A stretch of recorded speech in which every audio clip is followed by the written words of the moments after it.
Greetings, greetings, greetings, greetings, greetings, greetings, greetings, greetings, greetings. Okay, let me try. Y'all still ain't helped me get a stand. All right, it's Sunday Night Live with your boy, Sir William. Um, okay, got a lot to discuss. And going to have joining us on tonight. Did I do it right? Have Reverend Dr. Chad Lawson Cooper that is going to be joining us on this evening. Let me see. Did I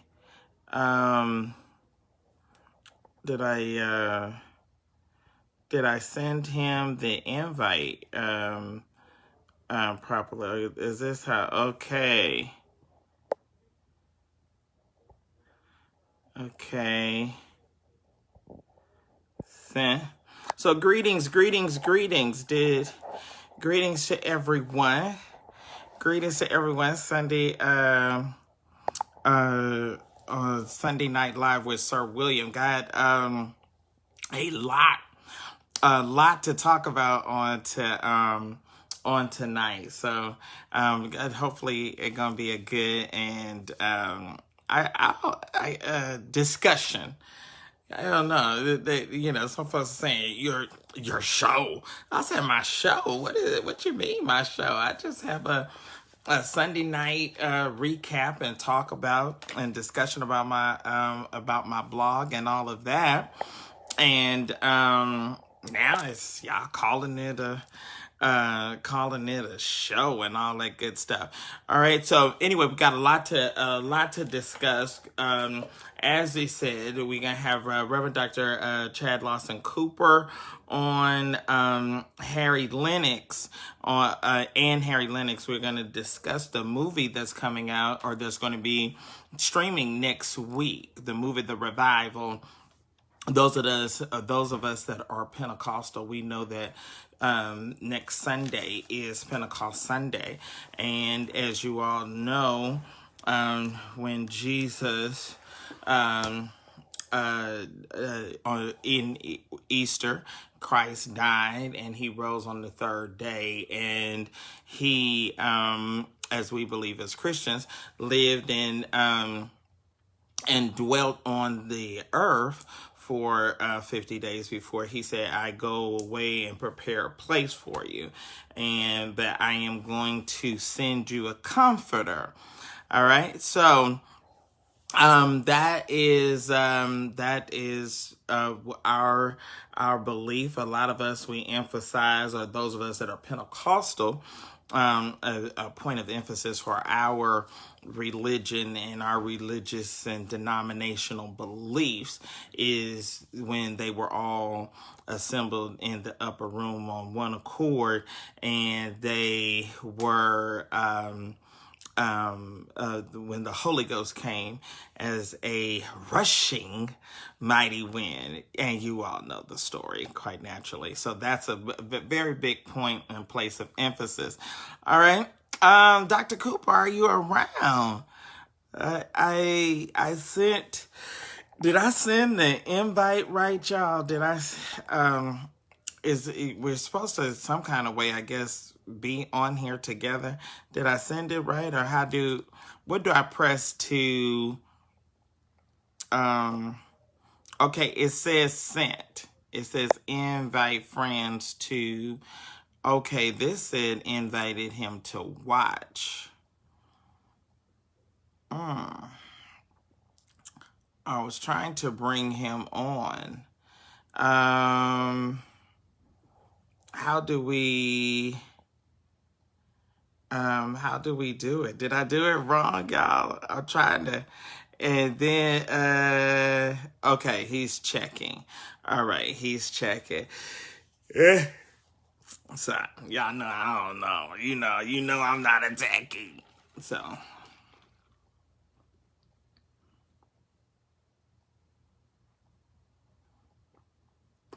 Okay, so so now Rodney says once he clicks on the live, hit the camera next to his name.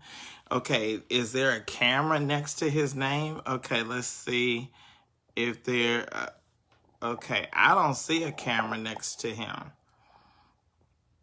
when he clicked in. I don't see it. He's commenting, but I don't see a camera. And then sometimes there's things up at the top where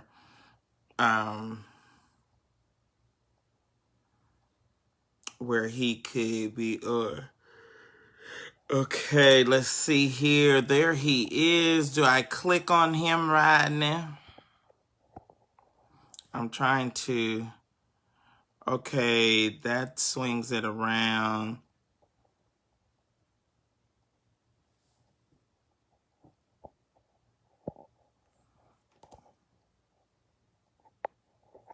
Oh, okay, I need to turn it on. Okay, now let me click him. Okay, now it says guest request. Allow your viewers to request to join as a guest in your broadcast. Okay, so now I have clicked that on. Okay, we're learning this together. You can't add people on Facebook. Yes, there it is. Okay, so now, Reverend Dr. Cooper, if you'd be so kind as to send another message so that I can,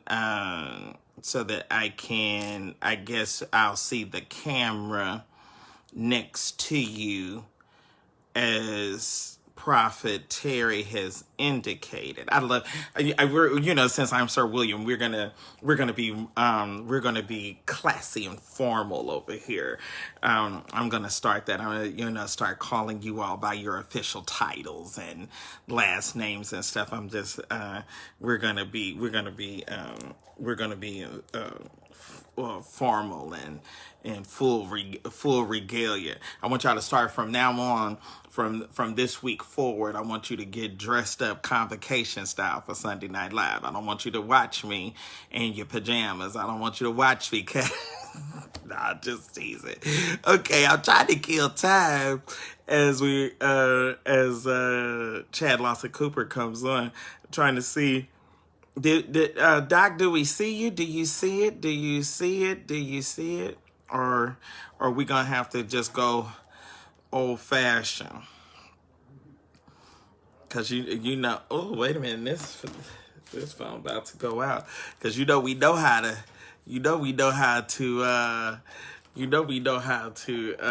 oh, I watched you, Terry. Okay, he says send. Okay. Well, so we special needs over here, so we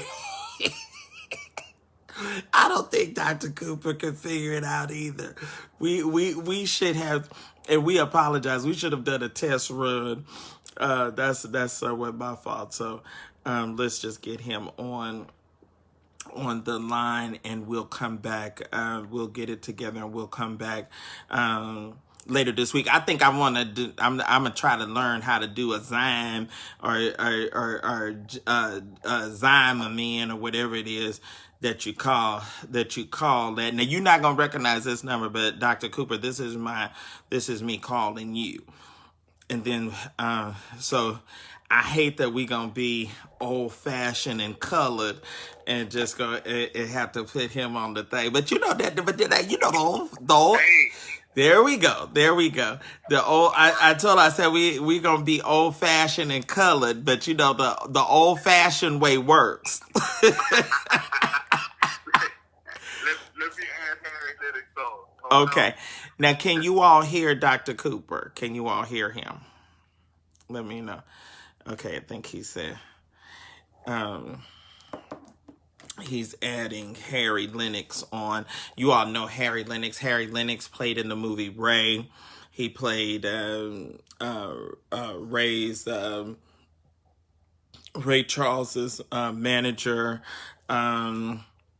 He's played in a number of things. 5 Heartbeats. Just a number. William? Sir, Reverend Pastor Cooper and Harry Lennox, how are you all? Doing great. Thank you. How are you? Doing great. Doing good, good, good. And listen, as good as we can be in the midst of this pandemic and folks dropping dead all around us. So I'm still somewhat sane and in my right mind. So I guess I'm doing fairly decent, but I must be doing something right because I'm on my weekly broadcast with two distinguished gentlemen such as yourselves. Well, thank you. You are too kind, my friend. Yes. Well, we are so excited. We're excited next week. All of you that are listening and watching and viewing, as you know. Next week is Pentecost Sunday, and there has been an exciting movie. Actually, Holly Carter is the producer, correct? That's correct. Yeah, Holly Carter is a producer, Kojic Girl. So you all remember her or remember that name. I remember Holly. Holly's been around trying to get movies and do movies and gospel and Christian centered film. Back when she had me as a extra in the gospel. And that's where, believe it or not, and I didn't know he was going to remember me, but believe it or not, Idris Elba, that was his first breakout role was the movie The Gospel. And me with my big mouth was like, well, why did they get this dude from Europe to try to play a black church pastor? So we would try to teach Idris how to act and how black folks act in church, because even though he black, he didn't know how we acted and carried on in church back when we filmed The Gospel. That was filmed here in Atlanta. But I'm excited about the movie, The Revival. Gentlemen, please tell us, how did this come about and come into being? Well, let me say first, Sir William, Harry and I both are Church of God in Christ as well. Harry ain't Kojic. Harry is Kojic. Okay, if you Kojic, who was your bishop? Who was your bishop, and whose church did you come up under? You know that's good Kojic lingo right there. Well, I am so proud to say that the Bishop James Lewis was recently named a bishop. He passed away recently too, about a year ago. Yeah. Not even. But Mother Barbara McCray Lewis, who is the international presiding bishop of the women's, section. She's our general supervisor, our general mother. So you get I so would say this, that I grew up as a Catholic. I was going to become a Catholic priest. And then Holly took me to this Kojic church in South Central Los Angeles called New Antioch Church of God in Christ. Superintendent Jeffrey Martin Lewis is my pastor. Get out. And they come from a very powerful family. Yeah. Now, Bishop Lewis, everybody always talks about West State, but Bishop Lewis is the LA church, and especially his Sunday night. Y'all shout and dance. So you must know how to skip, and you must got a little hop and a little dance, because over at Mama Lewis Church, y'all shouts over there. I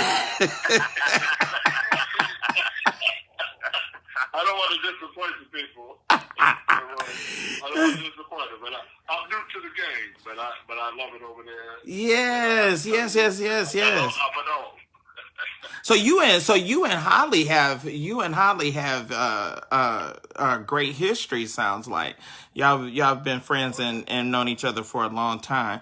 Man, I tell you, you played the role so well, and as well as I know of Joe King. and Ray, who was the Morehouse man and mastermind behind the accomplished success of Ray Charles. And so it's just an honor to be speaking with you tonight. Yes, I actually met Joe Adams. Joe Adams, I'm sorry, Joe Adams. Yes. That's all right. You know, he was a member of a very established church there in Los Angeles. Like, it doesn't come to me just now. But I met Joe Adams, who was the first coast-to-coast black radio DJ, disc jockey, announcer in the United States of America. He had a show. He was a Tuskegee Airman. He was an extremely accomplished man. I cannot claim that I actually liked him a whole lot because I didn't get to know him. I can tell you that he was an extraordinary fellow, and it was great to be in that project. Yes. So tell us about the revival and what role and character you play, and because as watching the trailer and reading a bit about it, it's giving the history or what those 50 days were like after Christ rose again. It seems like it's really bringing that biblical story to life in a real kind of in a real powerful way, and with some unusual people or folks that we may, I would say the more mainstream actors or people that we may not have been accustomed to seeing in Christian film, and playing biblical characters, which I thought was just you and Don Lewis and Michelle Williams and some of the other Shaka Khan. I mean, it's like, whoa, where does this come from? So this is exciting. Please tell us how it came about. Yeah, well, I'm a member, in good standing with New Antioch Church of God in Christ, and in 2013 we had a passion play that we wanted to do. We had a slot that was available. Holly is the person who oversees the arts and entertainment ministry there at the church. About 500 people came to see this play, and it really was the Gospel of John set to gospel music, and that's what it is. And so Holly, at that time, was a manager, and she managed people like Molly Music, plays Jesus Christ. He wrote half of the music that's in the play. Dawn Lewis is a friend of mine. Takia Crystal Kimaz, a friend of mine. Roland Buck. Holly brought people like Shaka Khan and Wendy Raquel Robinson, and this incredible display of talent. Like Nikki Potts is in the choir. Wow. In our movie. Yeah, so like we have Kenny Lattimore in the piece. We got Saida Garrett in it. We got Paula Moose. So it's chock full of talent. The bottom line is that they all contributed. They didn't get a lot of money. This was paid for by me from the money that I've made from the television show The Blacklist. And every dime that I have made on that show has gone into this movie because I wanted to show the true story as I understood it. I really made this movie, Sir William, to understand and know God better. And to know from the point of view of where I saw his relationship with these people at this church who seemed to have a personal relationship with God, who could talk to him and cry to him and go to his foot of his altar and beg forgiveness and beg for mercy and grace. I saw this relationship that was a personal relationship with his music that I had never experienced. And I wanted to do honor to it. And I asked Holly to co-create this with me. So she picked the music, she choreographed the dances when we first did it, and then we turned it into a movie. So that's how it started. And wow. It started 7 years ago, and now here we are. 7 years Very ago. proud You of know that. that's always an interesting part. I think with film is the backstory behind movies and how the how long sometimes it takes from that to getting the budget to all of the all of the all of the necessary nuances to um, get the actual production done. It's just like really it's really exciting to see it come from the the full circle before you get to the finished product. Now, Pastor Cooper, how are you're part of it and involved as well, and you also is a play and film producer, and how did you come aboard and jump aboard this great project? Well, that's a great question. Harry and I met a little bit over a year ago at another movie that he was in, and I was helping with in the production level on some level of sort. And we talked and blah blah blah, and then we found out, of course, that our wives, his wife and my wife, and myself, all went to FAMU. And of course, his wife. Oh, they rattlers. Okay. Yeah, we all that. Well, it's all right, gentlemen. Everybody couldn't get keys to the house. It's all right. y'all had to go somewhere. Y'all had to go somewhere. I didn't go to Morehouse. I didn't go to FAMU either. I went to Northwest University. Oh.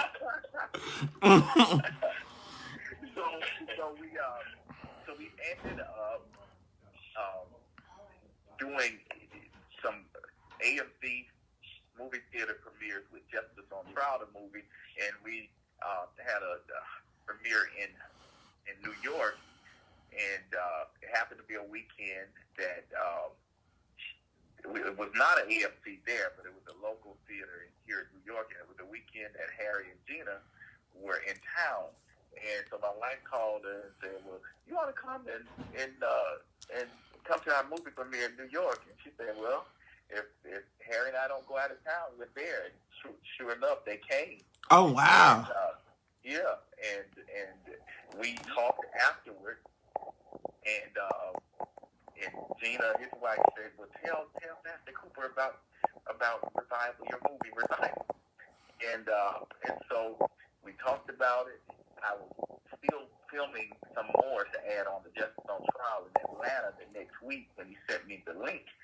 And that night, I had an opportunity to watch it, and I was like, oh my God, this movie is professionally done. It's predominantly all-black cast, from Shaka Khan to you name it. It's quality from every level. And I've never seen a black Jesus movie done like that. I've never seen a black Jesus portrayed on the big screen. And it was done by, Modern Music plays Jesus. And so I called Harry and said, man, I loved it. And so I was still out touring at the time. And I said, well, we got to do something with it. Well, 2 or 3 weeks later, here comes coronavirus. Wow. And, so I called Harry. I said, well, Easter's coming up, and Pentecost Sunday is coming up. We should really, because this movie is the story of Jesus, we should really put this movie out, on those 2 holidays. And so we started collaborating, and here it is. Wow, powerful! It's exciting. I think we learned with the Clark Sisters movie that it kind of worked in a unusual way in favor for numbers, and so we're really going to be pushing and looking forward to this, since we are all, still, still kind of on lockdown, and have this time that we can be in one place and stream and I guess do watch parties and things of that sort. Please tell us, how can we help get the word out, get as many people watching and involved as possible? Thank you. That's real easy. If everyone would go to Pentecost Sunday 2020.org. PNTECOST Sunday 2020.org, and you can click on stream movie and buy tickets. Very easy. It's under $10, and once you do that, you own the movie forever. Oh wow! So it's sort of like how we download. I've got to address this. And it's a hater. It's a hater on that that has said that her name is Latanya Kirkman Bay. And so she said, those of you that are on, that are Team William, you all need to help him step his production game up. And I totally agree with her. One of the things is that, and I'm so excited to have gentlemen of your caliber on. Sometimes we are just having fun, or we're just kind of enjoying ourselves, and something is birthed, kind of faster. It's sort of like a little kid with your red wagon, and then before you know it, it's a fire truck, and you running. You started out pulling it, and now you're running to try to catch up with it. And so that's how. But I saw that comment, and I don't want to in any kind of way be a slight to men of your distinction and of your caliber. So let me say this, Sir William. You've been at the top of your game for many, many, many years, doing what you do, and you God bless you to be indoors that other people could only dream of. And if somebody is hating on you, why don't they just cash out you and help you do what they think you need to do?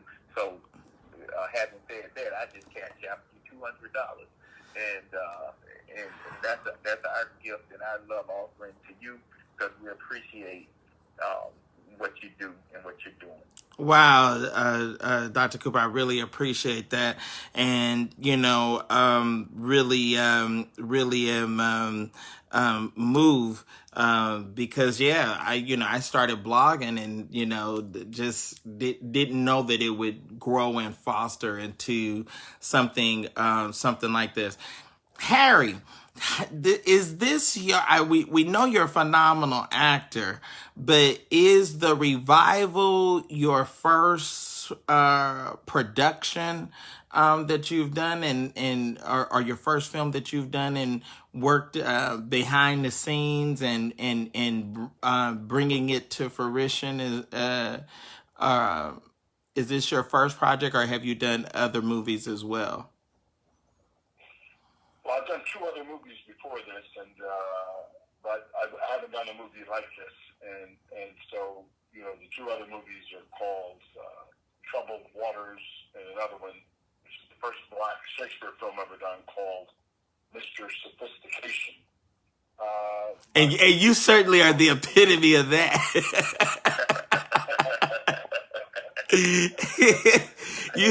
You certainly are a distinguished gentleman, my brother. Yeah. Thank you. And so this is the third and the most impactful. I'm the proudest of it, and I'm going to double down on what my friend and brother Pastor Cooper cashed out you. I'm going to do that with you too. So to let you know that we are all in with you. We think you're doing a great work. You are a great voice for the body. We think that we need as many voices as possible. This is a complex problem, and we need, and the people in the Black faith church community need this word now more than ever before. Yes, sir. We need to realize that we can associate with this person who was in Palestine 2,000 years ago, in a place that was occupied by the Roman colonists. Wow. There was a people who had a faith, who refused to kowtow. And we're in a similar situation. We think this message is urgent now more than ever, and we appreciate what it is that you're doing to get that message. I appreciate you all and I really I am so moved because I want to know how much was it a risk for an actor of your caliber to take that leap of faith and do a Christian based film? Because I could probably see a lot of folks saying, "Oh man, you shouldn't be doing that," or maybe you should do something, a mainstream project, or you have other people saying you can be positive without having to be religious, and what have you. How was that a challenge for you to take on that intestinal fortitude and that stance to really come forward and do a Christian film? Yes and no. I will say this in that regard, that whatever it costs in terms of reputation or prestige or money, right? It says in Mark 8:36, what good is it for someone to gain the whole world? Come on now, don't tune up on me, Reverend. Cooper calls me a bishop. He's the archbishop, and I'm just the assistant pastor of the local. I love it.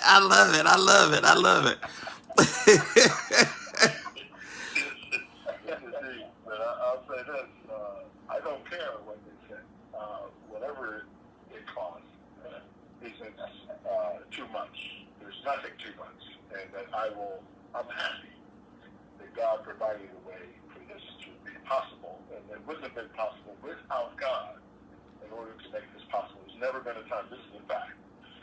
Revival as a project never existed as an idea or as a movie without the Blacklist being able to pay for it. And the Blacklist didn't exist before Revival existed. In order to have something, in order for me to be able to prove my willingness and my desire, my burning desire to get to know God better. And I hope in my search for Him that I can bring souls to the kingdom. Yeah, absolutely. Make a dime.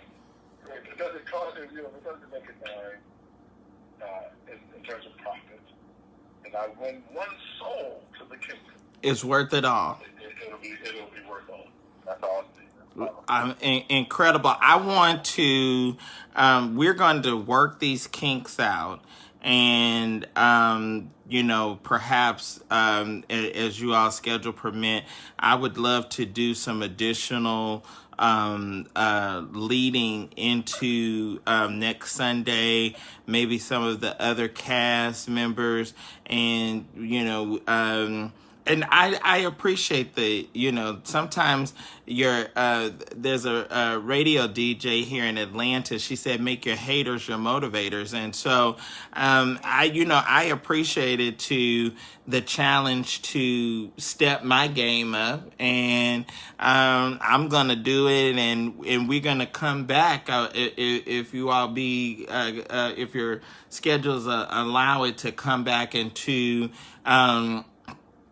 spend more time discussing the movie, discussing the script and the music, and just the whole this whole what was this 7-year journey to get to this point from to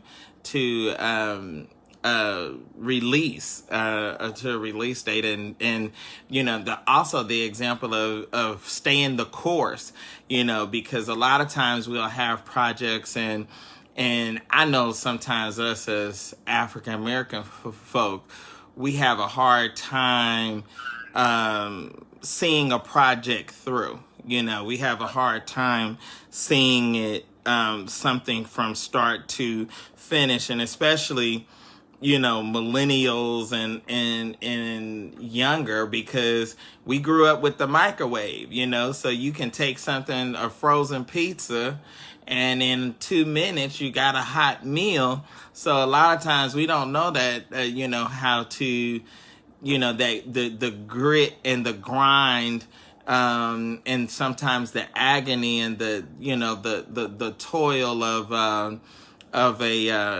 a project. So you had to find the money, and probably put a lot of your money in it, and all that good stuff, huh? All of my money.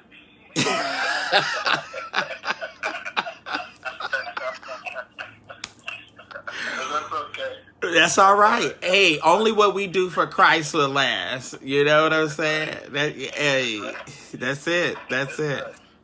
Well, gentlemen, I appreciate you so much. The movie, everyone that's under the sound of my voice that's listening to my live, the movie, The Revival, Harry Lennox produced, along with Holly Carter, Reverend Dr.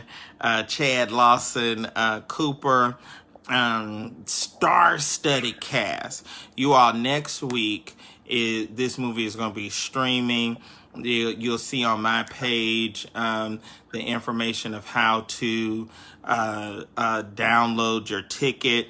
You'll have this. It'll be a part of your catalog. So, those of you with your devices and your iPad, your smart TVs, and all of that, you'll have you pay once, and you'll have this this forever, and great ministry tool. So you definitely, all of my, I got a lot of church folks, so all y'all that say and pretend to be saved, and some of y'all that ain't saved but just like to go to church, we want y'all to download this movie and see this movie. And the folks that's not in church, we want the ones that's not in there, because it'll be compelling to them to come to Christ, and certainly is a witnessing to it. And I mean,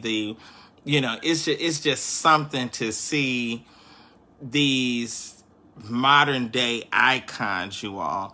And you scroll down a little bit, you'll be able to see the trailer. But to see these modern day icons dressed and in the role, and in that setting of that day of biblical days, is really, that in and of itself is just powerful. I mean, it's Shaka and Michelle Williams from Destiny's Child. I mean, it's just it's stellar. And I'm not just saying that because they're on here. I'm just it's just good. So you definitely want to download and make it a family event. But you download it and let your husband download it too. Don't just one of y'all download it. Both of y'all, everybody need it on all their devices. You know what I'm saying? So don't just, don't just download it one time. And we can all definitely benefit and make that sacrifice and support, because we've got to support each other. So how's things going? Are you all y'all headed back finally? Or is Governor Cuomo gonna let y'all come outside and play? Or y'all still sheltered in? We're pretty much still sheltered in. Okay. Okay. But New York is so big, you can still go out pretty much anytime, and there's still tons of people out. But they're social distancing and they're wearing masks. Yes.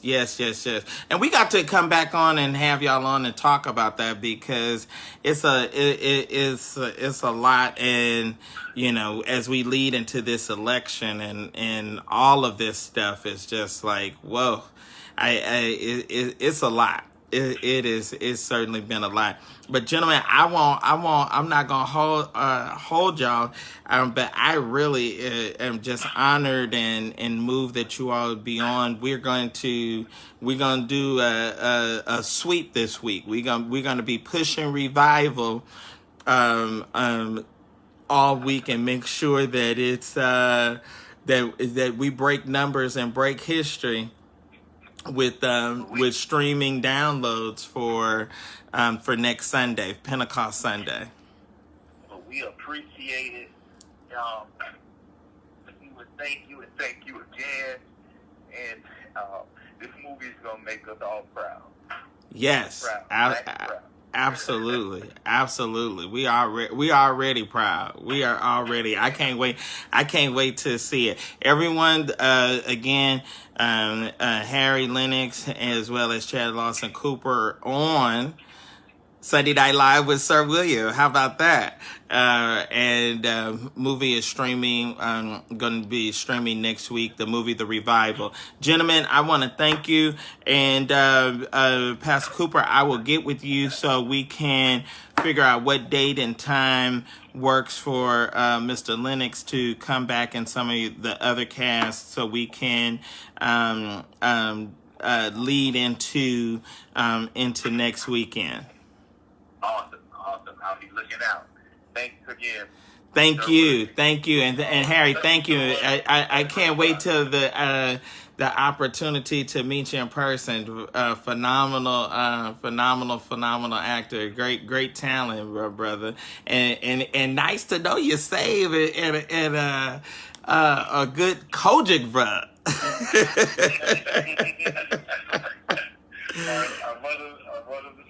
Yes, absolutely. You all, thanks again. You too, my friend. All right. Bye.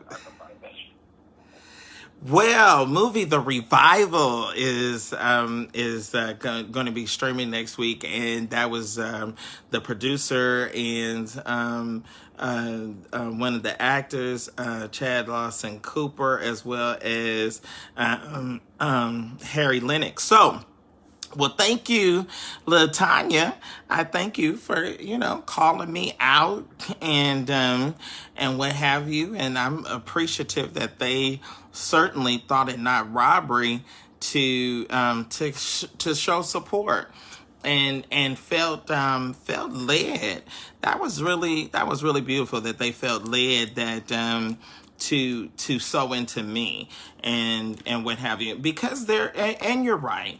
Yeah, she's absolutely right. Although she probably meant it to be an insult and an attack, I can take good constructive criticism, and this is certainly my platform and voice has grown faster and bigger than I ever would have imagined. I didn't think that 10 years ago when I started a blog that it would have gotten to the place that it is now, and the number of readers and what have you, as well as the amount of vitriol and the amount of haters that have been produced as a result of it. Because a lot of times when you especially the word says when you let your light shine so amongst men, And so, sometimes when you're letting a light shine, and when you are calling things out that should not be, and things that that are happening that should not be happening, you have people that hate you. They hate that because it's a number of folks that have used church and used opportunity and taken advantage of people and raped and molested and wanted to just keep the money rolling in. And it's not about that. It's about the lives and what happens. You heard about Bishop Long, but do you remember the names of the 5 accusers? Do you remember their names? Do you care what their lives was like? Do you care about that person that was molested? Do you care about that person that was mistreated? Do you care about that woman that was used and taken advantage of? Yes, she might have been stupid. Yes, she might have been in a vulnerable place. But do you care about that individual? Do you care? Yes, we talk about, oh, well, Bishop Long was this great man, and he did all of this, and he did all of that in the community, and blah, blah, blah. But he did a lot of damage, too. He hurt a lot of people, too. Just like y'all always want to talk about all the good stuff about the Lord. But God is a killer, too. So you have to take. He said if you want to glory in his resurrection, then you got to know him in the fellowship of his suffering. And so I think a lot of folks have always gotten that wrong, and they have this attitude where, oh, I want to get you. I had a person, and it's always people that. Just like this guy called me today, and he said, well, oh, sir, I have heard such and such this and such that. I said, oh, you did? Oh, okay. I said, oh, well, so you just got out of prison again, huh? So it seems like, I guess folks feel that they have to do that kind of stuff to kind of feel better about themselves and about their situation. All right. Anyway, greetings. This is Sunday Night Live with Sir William. We were so glad to have and promote the movie The Revival that's going to be out next week on Pentecost Sunday. Definitely want you all to download that. All right, some more topics for tonight. Topic of discussion as we lead into this election cycle. I want to talk to y'all about all of this controversy, and we can discuss it some. This controversy centered around Joe Biden. And I was, I looked, Charlemagne is popular, like Charlemagne, like the Breakfast Club, but it's always, if you notice, a lot of times with his interviews, it's always like he tries to do this I gotcha. He always tries to have this I gotcha moment. And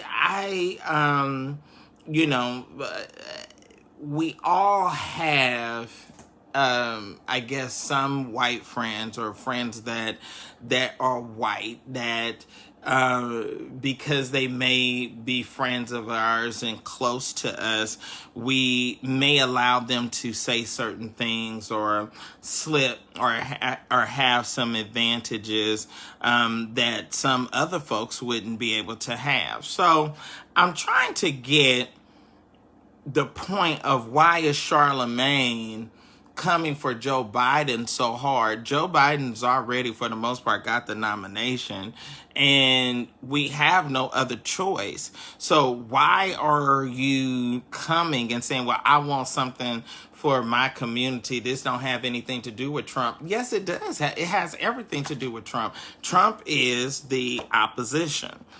Trump is the present president, and we don't have any other choice. So why are you coming for and attempting to in a way to attack? What's our alternative? I guess that's what we should ask. If you do not see or feel that Joe is doing enough or committed enough to African Americans, what is your alternative to Joe? What is your alternative to former Vice President Joe Biden if we don't go with him? You know, we're not gonna like everything about everybody anyway. There's no one that's gonna like every aspect of a candidate.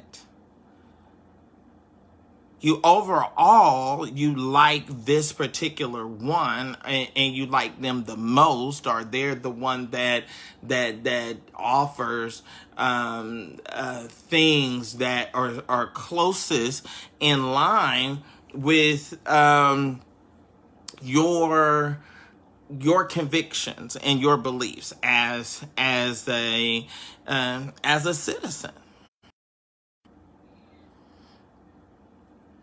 Okay, the alternative is Tracy Hughes says, the alternative is do not vote for either. Okay, so we know our ancestors bled, suffered, and died. We know that people died and fought for the right to vote. We know about the Freedom Riders. We know about Congressman John Lewis being beat and to the point where he bit his tongue half off. So how do you get to the point where a right that your people fought so hard for, you take it for granted and do not implement it? I mean, how do you sit back and that we have people in history that walked 5 miles, that got up and dressed and put on suit and tie and walked to the polls. So how do you not vote? How do you get to the place where you take it for granted that much?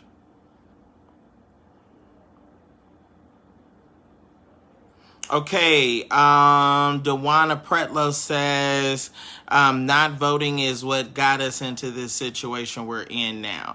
I really do. I have mixed reviews, because Hillary did get the popular vote. She didn't get the Electoral College. I think the Electoral College, and I think our election was certainly manipulated by the Russians. And but I still think that even in spite of, we saw this second term of going in second term for President George Walker Bush with the election against Al Gore, and you saw a shift. You saw something that came and altered our attention, which was something called 9/11. And if you remember, it was the Supreme Court, those justices, that determined that George Walker Bush would be our president. So that was really, really interesting. So that was. I just don't think that what he said. And we talked. I just talked last week about race misappropriations of racial things. I talked very in detail about the white guy that did the moving and jumping, did the video shouting, and trying to act black and act churchy, and had Lillian playing, and I thought it was very offensive, and I thought it was a very insensitive time for a white guy to take that kind of liberty. I didn't think it was funny. I didn't like seeing so many black folks, jest in it and pass it around. And, the only reason why it looked, or the only reason why it was a big deal, because you had a white boy and are mocking our church and our especially those of us that are Pentecostal, our type of worship. And it was offensive. It was offensive to see a white guy running around shouting and definitely playing black praise music, and at a time, and while we're dealing with the murder of Ahmaud Marbury. I thought it was I didn't want to see a white guy running around shouting. I don't care how whether he was raised by black folks or whether he was reared in a black church. I don't want to see that. Do you want to take our place? Since you want to trade places, do you want to trade places with us when we get stopped by the police? Do you want to trade places with Ahmaud that got gunned down for just jogging down the street? If you want to trade places, then let's not just trade when you think it's cute and convenient for you. Let's trade all the time.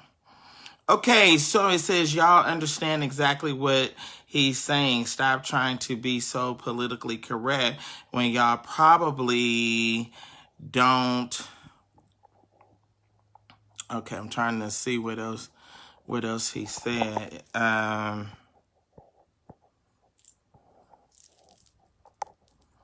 I can't see the additional. I'm trying to press on it to see the additional part of what of his comment. I agree, but change starts on the local level. Well, change starts on the local level, but so you need to vote on all elections. You don't just need to vote in one and leave those others off. And you need to think about your ancestors, and you need to go back and read some history and know what was sacrificed, while you so cavalierly do not or take it for granted.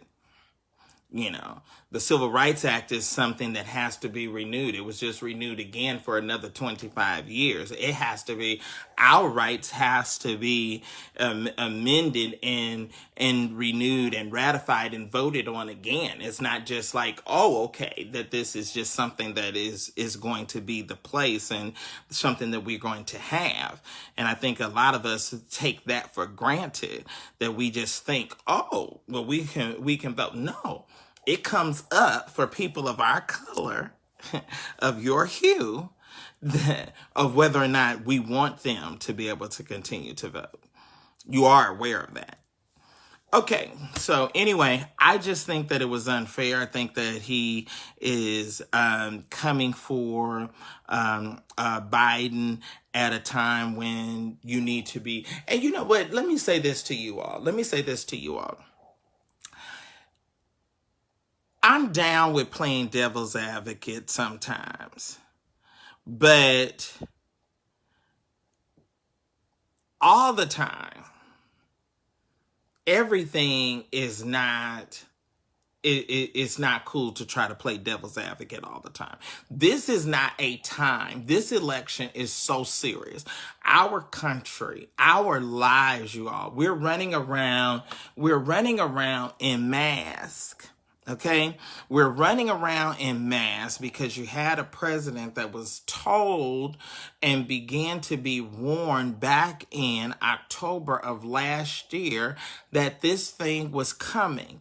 And you have people in the disparaging numbers of what it's doing in the African American and brown community and minority community far outweighs what it was doing with white folks. Now, when it first came out, they were saying, oh, well, black folks don't get it, and y'all was taking it for granted, and we were continuing on with life and continuing on doing our thing and going to church. And now we are the ones that's most affected. And now that we're most affected because of the socioeconomic disfranchisement of us as a people, now you have people saying, oh, it's affecting that group over there. We can go back to work. We can open up the country again because we really don't care about them over there anyway. So you should be able to look and see and realize and understand and know that we're in a place in this country that we probably have never been in history. And we're dealing with an epidemic and a pandemic that's affecting and taking out black folks in record numbers that we probably will not really know in our lifetime all of the truth and the real details of what's behind this. It is something, it is critical.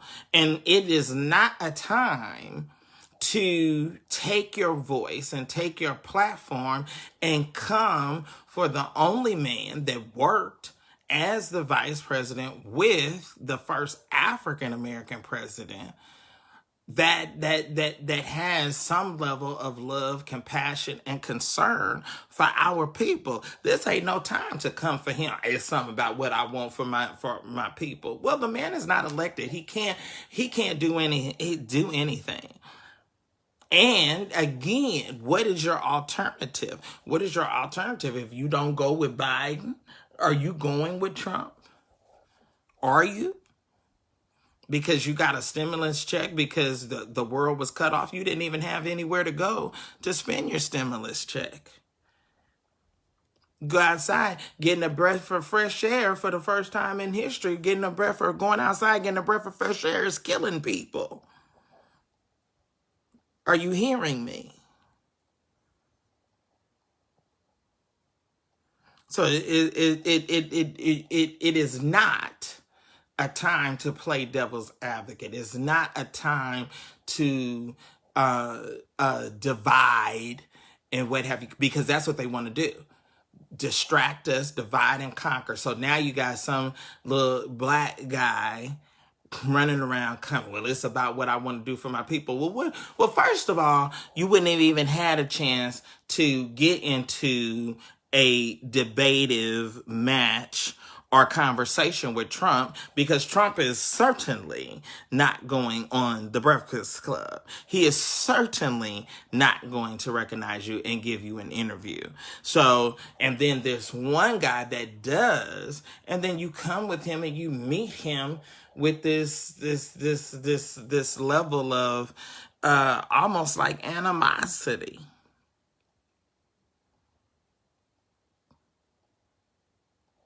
This is the time to galvanize and rally the troops and try to make something happen. Rally the troops. Get behind this man. Does the Democratic Party do everything right? No. Are they the best alternative that we have to what we're dealing with now? Yes. You've had a president curse and call a black man that was peacefully protesting an SOB What would he have called Dr. King?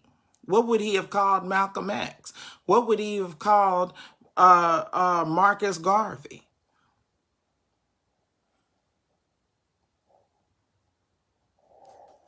You know, I like what he's doing with prison reform. I think it's a good number of black folks that he's helping get out of jail and get out of prison that probably had sentences that were far exceeding than that of their crime and what they deserve. But I'm gonna tell you, the overall thing, when you stand up and have a president tell people, "Well, ask China."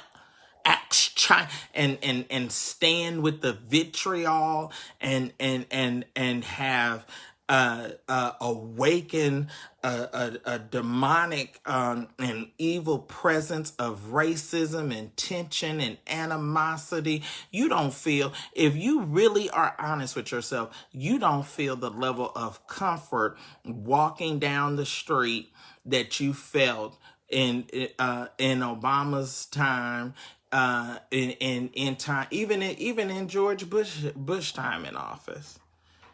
You don't feel comfortable. If you really, really, really are honest, you're not feeling comfortable. You may lie and say, "Oh, I feel good. Oh, everything is just the same. Nothing has changed." No, it's a lot that's different. It's a lot that is different. When you walk out your first of all, you ain't even got to go out your door. We have black people that are being killed by the police in their homes. So you're not even safe in your house. It is a blessing when you leave your house and you come back each and every day and every night and you're able to lay down. And you know what? And especially if you're a black man in this country, when you lay down tonight and close your eyes and you walked out your house or you drove in your car and you made it back at home safe, sound, and in one piece, you can say, "You know what? Thank you, Jesus. I made it another day." Because that's the reality of the time in which we're living. That's the reality of the time in which, and all this other stuff is just other stuff. But that's what's real. When you want to talk about that you're a black woman and you go to work and you come home and you return, and the same woman that you left your house with that day before, well, thank you, Jesus. Thanks be unto God that gave you the victory and allowed you to strengthen the ability to go. And then don't be somebody. Can you imagine? Like, I can't even imagine. Can you imagine what people do that have to ride and catch the bus and take public transportation? So they have to get up, if they have to be at work at 8:00, and it takes them, say, an hour or so to get dressed. So that means they have to get up and then take all this time because they got to go somewhere, either in the rain, in the cold, and wait on a bus, wait on a train, and all of that. When some of us have the ability to just get up and, get in our car and go. So can you imagine what it's like to be walking around? Sometimes as you all know, I used to be an educator. I used to be a teacher. Sometimes I get, before quarantine, sometimes I would get so on edge when I would see youth getting on the bus, walking down the street. I just feel like, oh God, Lord, just let them make it home safe. Let them make it back to their mama. Let them make it back to their daddy.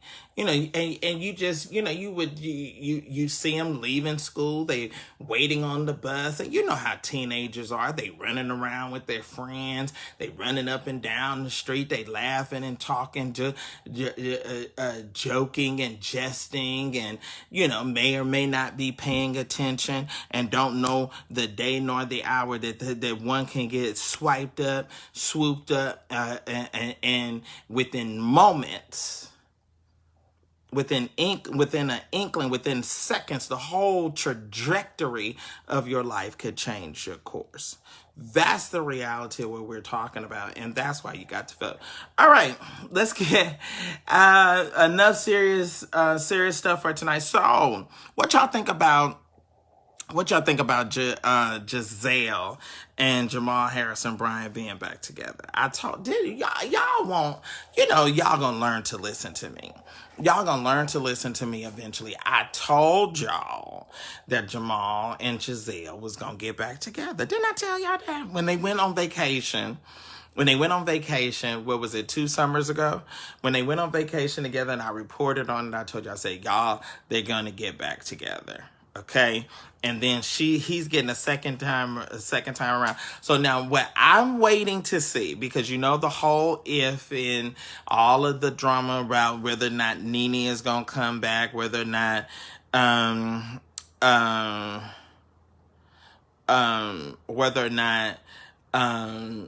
Nene is gonna come back. Okay, so Tracy Hughes says, please, let's proceed with the church gossip. Good Lord. Why you say that, Tracy?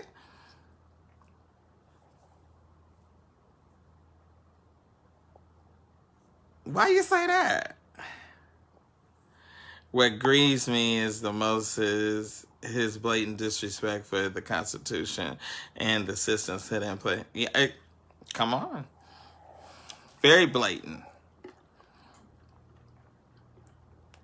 Isn't it incredible that he won't unveil President Obama's picture? Not picture, excuse me, portrait.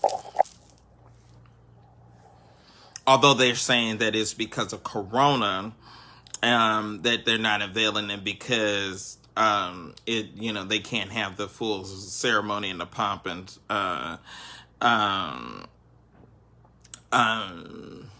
pomp and circumstance. He said the political stuff was killing me. Why is it killing you? Man, this hate, bruh. It is gonna kill you. All right, so anyway, I told y'all that Jamal and Giselle was going to get back together, and I think that this is like really, really leading into something because all of the drama as to whether or not Nene is going to come back to the show. So perhaps maybe if Giselle is moving to Atlanta, Giselle will leave Real Housewives of Potomac and wind up being on a Real Housewives of Atlanta, the hype.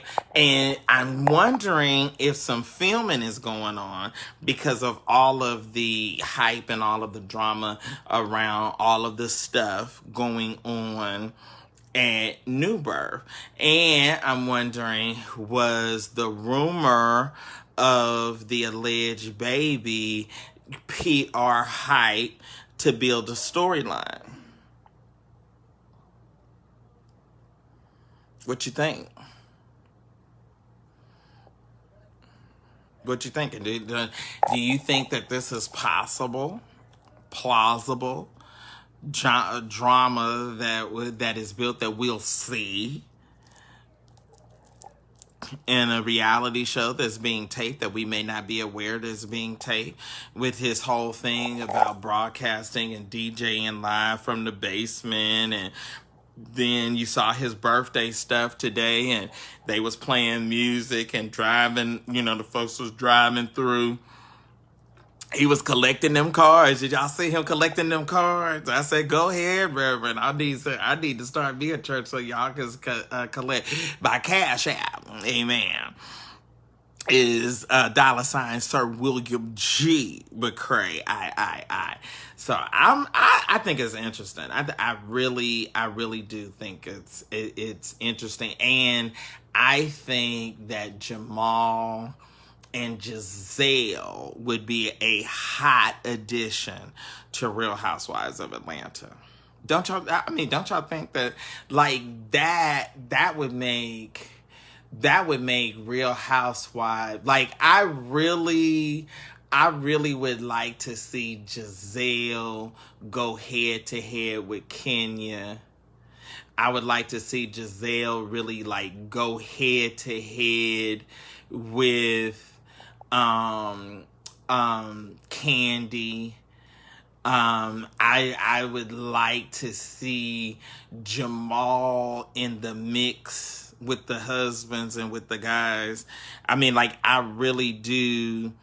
Um, uh, uh, uh, I really do. I mean, because he's got the swag, the arrogance. I mean, it's gonna make for incredible TV. Then he got Topaz, Turquoise, his first child. I mean, they got the perfect elements of drama. And then they've got the one thing that we have not seen in Real Housewives, family, what y'all call it, trilogy or series. You have not seen a church group or a church person in this whole, like a mega church person in any of the Real Housewives franchises. So it's the perfect element. I'm telling y'all. I'm telling you. This is it's a full circle moment.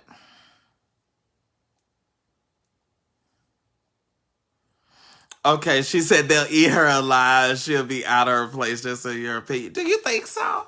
I don't know. I think. I mean, I can we be frank?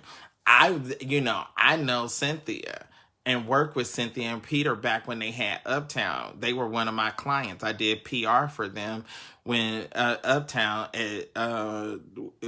was on at 201 Cortland. And so, I mean, I wouldn't have thought Cynthia would have had the personality, because she's a very kind, very nice woman. I never would have thought she would have had the personality to carry on and to carry a show the way that she has, and to be there, be a staple, got married, got divorced, now on husband. I just want to, she's that nice, pretty girl that is, gets along with everybody, wants to get along, wants to have, oh, the world is a utopia and blah, blah, blah. I mean, she's never really hard nosed or takes a stance or takes place. So I just, I think she will be hot. I think it'll be hot to see her kind of in this twixt in between position, because you ain't really a first lady right now. Are you gonna be a first lady? And then can you imagine the craze that it'll be around their wedding and the whole remarrying ceremony? See, like Jamal loves PR. You know what I mean? He loves the hype. Like, he was the other, like, oh, I have 900,000 followers on Facebook. Hurry up and help me get to 1 million. Help me get to 1 million. I mean, he likes all of that. I mean, he's a Morehouse guy. Morehouse men, we are very arrogant, and he lives for it. He lives for it. Come on. Get the, like I say, get the numbers up. Come on. I mean, it would be really, really good. It would be really, really, really hot. Okay, bring her Phaedra and Pastor. That might be the interesting thing as to why Phaedra. Phaedra's a friend. And, I was really trying to, we was trying to hook her. Y'all want some tea? Let me give you some tea. Okay. At one time, when Phaedra was coming back around Kojic, at one time, she was like, Will, I need to get tight with Mother Tucker, because I need to see what's up with Chris. And I was like, Phaedra, I was like, ooh, I was like, girl, that would be hot if you married or got with Chris Tucker. Come on. Start coming to church, start putting your hats on, put some Johns on, stop twerking and come on over here and see if you'll be a good sanctified woman and pull Chris. But, then we went to my boy Chuck up in Connecticut. And I was like, man, because I was trying to really get Phaedra on that platform in a national Kojic meeting. I really wanted to see her as one of the good old Lady Parks, Lady Phaedra in the good old grand Church of God in Christ. Okay, wait a minute. Omar Purvis says he's on the floor. Why? Why are you on the floor? That's for real. That was because I was friends with Phaedra back in the day when she was engaged to Manny Fresh. Okay, that's how me and Phaedra go back. We go back to then, and things just didn't work out with her and Man Fresh. But yeah, we was like, yeah. You need to be trying. She was like, ooh, hey, Will, hey, you go to church with him, and I need to be around Mother, and I need to meet Mother Tucker, and I said, well, girl, you go, come on to the meetings, come on, start hanging out with us, come on. And for a minute she was, Phaedra came to church. She put on. I said, this is official day, baby. We wear black. She said, I know. I said, put on a black St. John and a black hat. Phaedra came to church and danced and shouted. I set her over there on the side. She was over there on the side with Gigi and all the chicks with the women with the hats on. And shoot, and Bishop Owens loved her. So then tried to get her with Chucky. But it just didn't work. I don't know. I don't know what happened. But it just didn't work.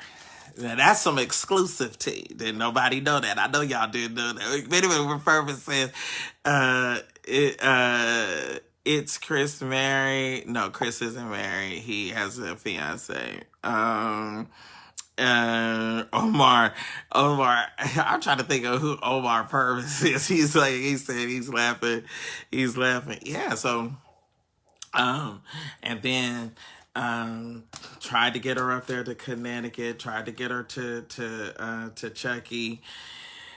Oh, and then they was talking on the phone and all that good stuff and what have you.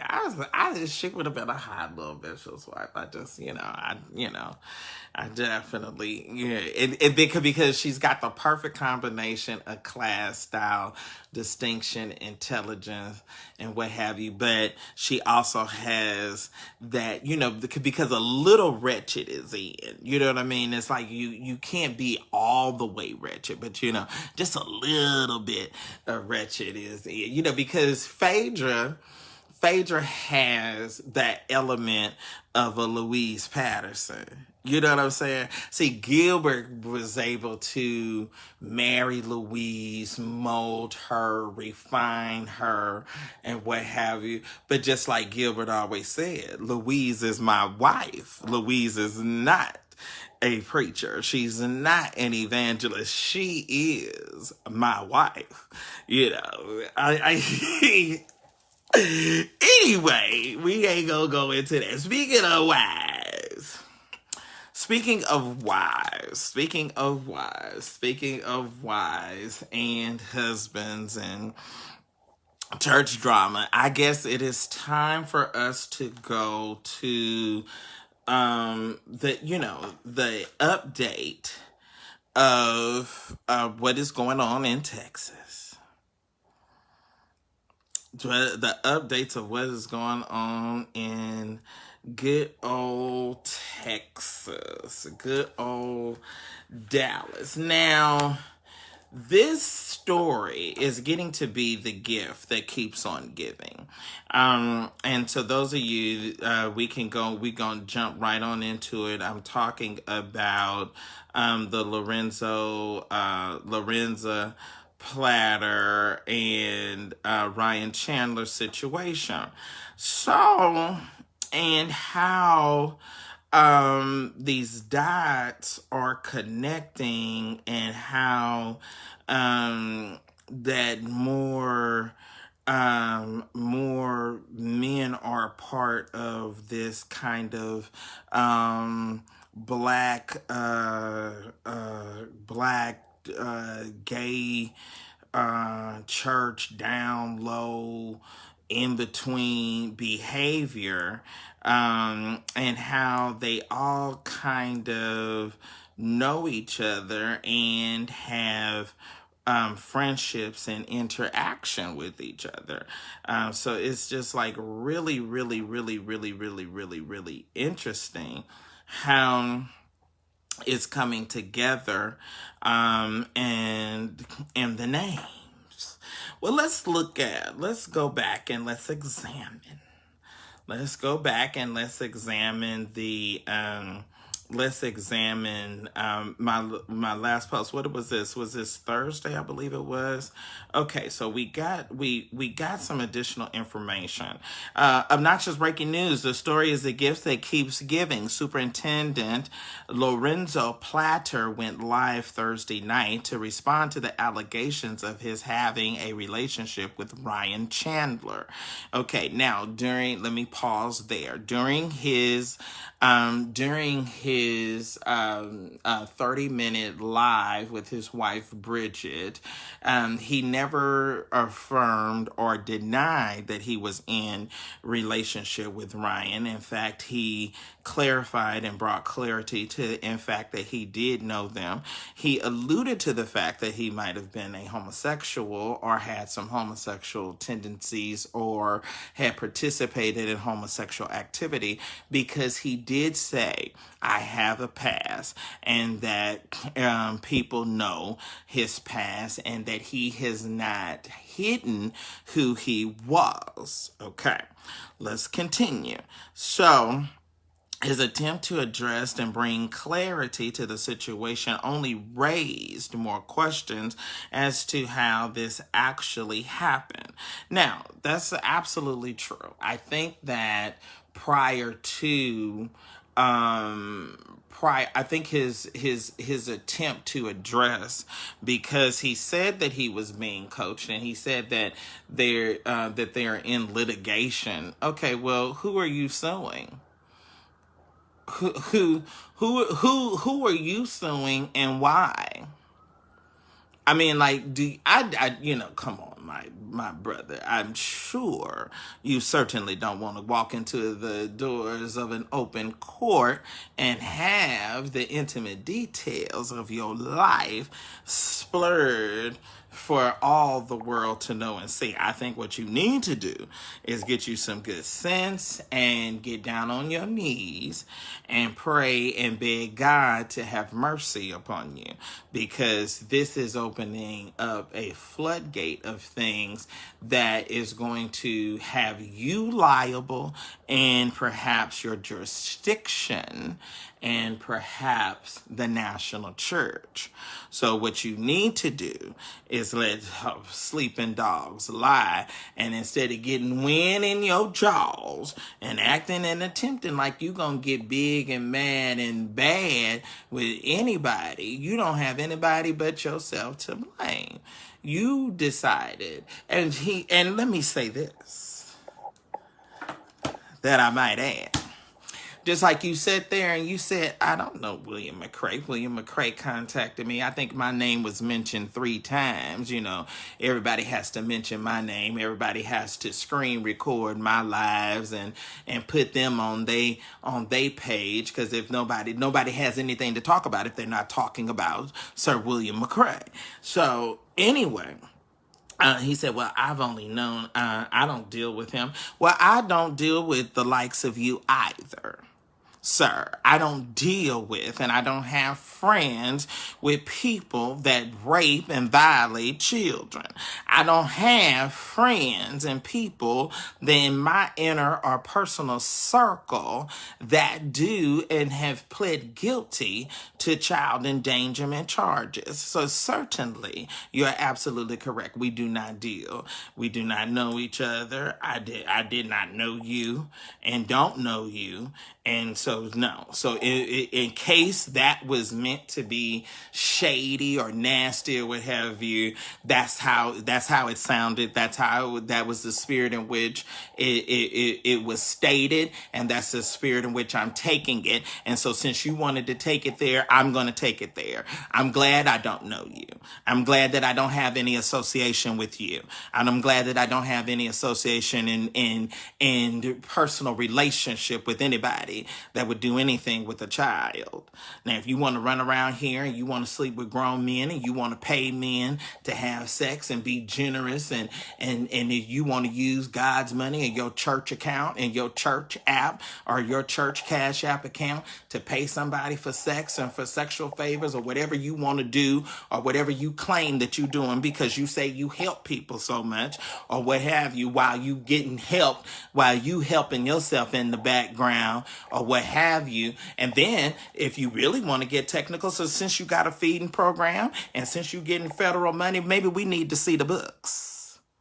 Maybe we need to see where these federal dollars, since you like to help people, maybe we need to do a forensic. Maybe somebody needs to call the IRS and do a forensic audit, Mr. Platter.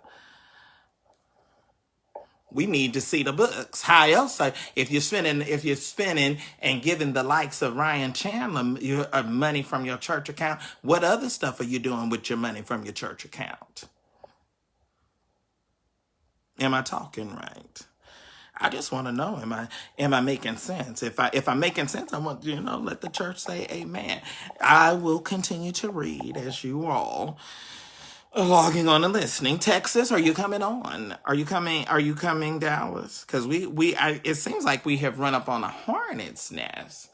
I remember Mia and Dion when we were when he had his radio station and we were doing those finding things out, and we did a story and interviewed a young man, and we found out that it was a ring of Bay Area pastors. You had Joseph Simmons, you had George Matthews, you had Timothy Monaghan, you had Greg Payton.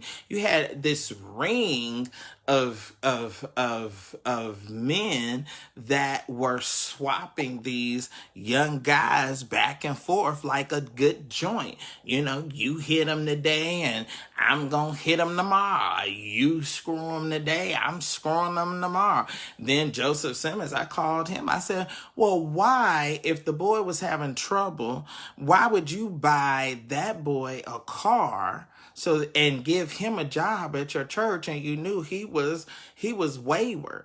Why you didn't give a car and support somebody that had a good GPA? No, you had to get a boy that was from a troubled home, because when you get somebody from a troubled home, then people are not there paying attention. So should those kids, a lot of times when there's a distraction with parents or parents are not available and in the child's life, that's where distractions can happen and where the enemy can creep in, and those children can be vulnerable and easily had. That's why that boy's auntie came to your church on that Saturday morning when y'all was having a prayer breakfast and slapped the mess out of you at your church, because she knew you was involved in dealing with her with her nephew. And just like, speaking of slapping, that's why Kimberly Martin slapped fire from George Anthony Matthews' face when he went over and tried to film, and you gonna go to 7425 and film and talk about the beloved William, you gonna go over there? That's why you got slapped down and your behind ain't ever gone over there again. Now, y'all don't like this kind of teaching, but I'm going to walk it tonight. What they say, walk it out. I'm going to walk it out. Are y'all ready to walk with me? Or do y'all want me to tread lightly? Nah, I like to jump off in the deep water. Okay. So, as I said, his attempt to address and bring clarity to the situation only raised more questions as to how this all actually happened. However, he did explain the Cash App payments or loan to Ryan and their relationship. Platter discussed in great detail in an interview. Platter Ryan discussed in a great detail in an interview with Larry Reed in a private group for subscribers only. According to members of our Obnoxious Street Committee, Ryan earned upwards of $1,000 from the interview. Now, because Ryan earned money. Now we don't pay for interviews here. We never have and we never will, because when you start paying people for interviews, it jeopardizes the integrity of the interview. So now I don't know if Ryan was cash apped or from people that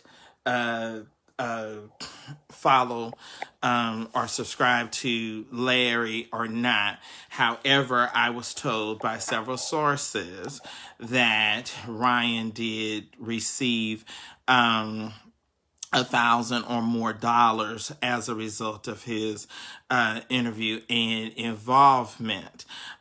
Also, it was stated, now we do know that Larry Reed does pay for the interviews because that was exposed or brought to light or by Edward Long. So I don't know if he pays all the time or what have you, but you do know that Edward Long sat in his house and gave his address and said, here is the $500 check back that you did for this interview.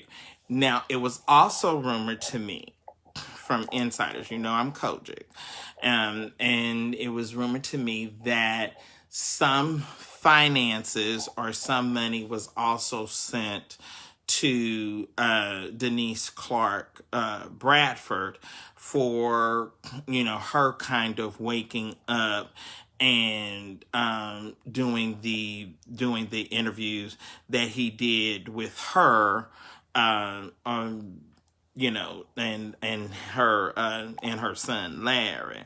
So I'm not sure of that, but that has come, and that same thing has been said on several occasions, but we don't know that to be true. We don't know that to be totally and completely accurate. He's interviewed me. I was not in any kind of way paid or offered any money. He was, when we were all on good terms. He was, and we were supposed to do some kind of event together or some kind of panel discussion or what have you. He did say that he was going to compensate me, and Demario Jives had that happen. Now, I think that they were compensated, but it went for or to something else. And then, our relationship went awry, and he was told by Crystal Smith, that I had some involvement in a story that I didn't feel was worth marrying, and I did not cover. And I think that that's where people got in his ear about me, and he thought that I was, dishonest or something of that sort. So not, not totally sure, because we never did discuss it. It was, what he, what I later heard that he said about me, and it just, things went on from there and changed. So that's just the basis for that. All right. So we don't know the, and then I will say, and not that I'm trying to defend Larry, because I certainly don't need to do that. And he is certainly, a big boy and can defend himself. Ryan did say it. So, and Ryan doesn't have the best capability. So now this is what I am hearing that Ryan has shared with other people. So, Ryan is a convicted felon, so we don't know whether or not we can always believe what a convicted felon has said. Am I talking right? Y'all know, y'all tell me if I'm talking wrong. You have to, when you start talking, you have to consider the source. Do you not? Okay. So, now, let's get back to this. Let me get back to my notes as we walk. Okay, so it's upwards an interview for a combination of payment, blah, blah, blah. I've already said that. Now, one thing that was brought out that Ryan's mother, and this kind of brought or shed light, is what I was saying about children being molested and there being a breakdown in family and in the family structure. Okay, so Ryan, in this interview, I'm told, said that his mother was 14 years old when she birthed him. And so, that's a difficult situation. She's a young teenager herself. I mean, 14, your mom is only 14 years older than you. So practically you're growing up together. My sister is 10 years my senior. So, gosh, I mean, mama started early. So, and then as a result, because of people, and because I guess she was young and putting him in the care of other folks, people took advantage of Ryan, of Ryan, and I guess he wound up getting exposed to stuff that he didn't need and should not have been exposed to at an early age. And she left him in the care of people. Due to his lack of credibility, we are not sure if it was truth or sympathy or to just get money. Okay? Now, the shocking revelation in Ryan's interview with was brought out and that he did bring out was Lorenzo Platter's criminal history. Now, prior to that, I was not aware that Lorenzo had pled guilty and has a child endangerment felony on his record. Now, that opens up a large can of worms. Are y'all ready to go there? Y'all, I know I've been on too long. And these numbers is too low for me to get this good information.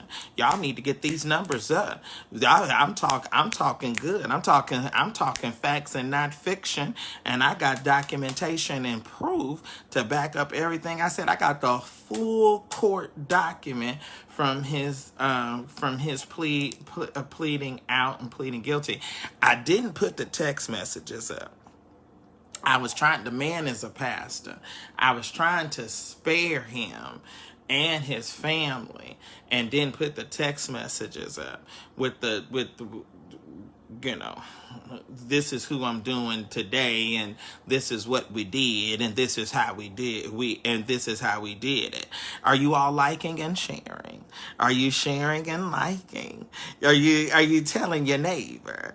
Come on here. I don't know. I don't understand. I need you to virtually tell your neighbor. I need you to send this as a watch party, because I'm getting ready to go there. Are we ready to go? Did you strap your seatbelt in? Because I'm getting ready to take you for a bumpy ride. Oh my God, today. Okay. All right.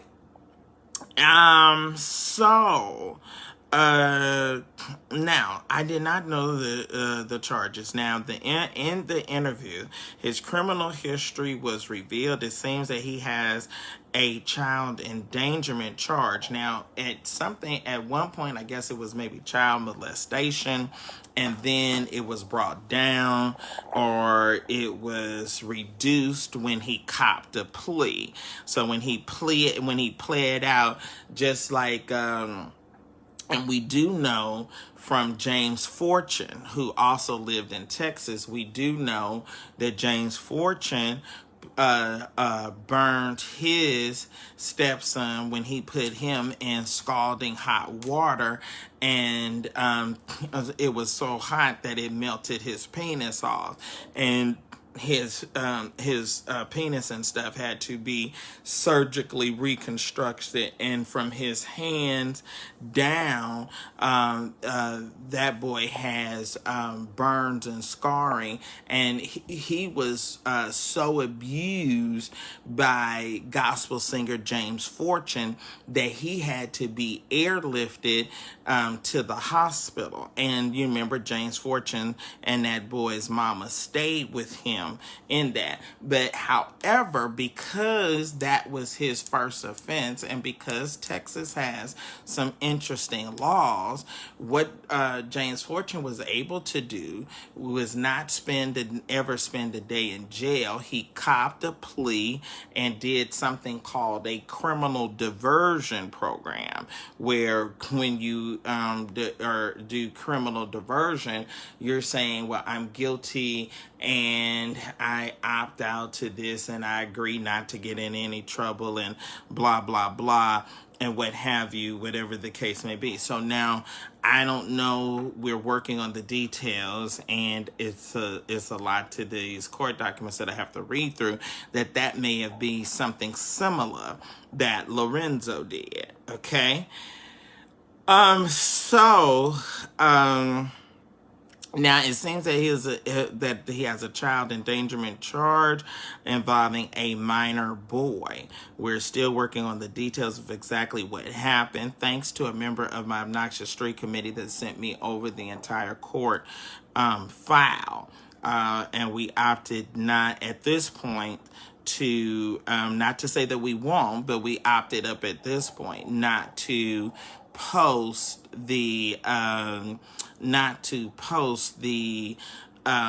full criminal or court documents. We may hold that and wait and do that on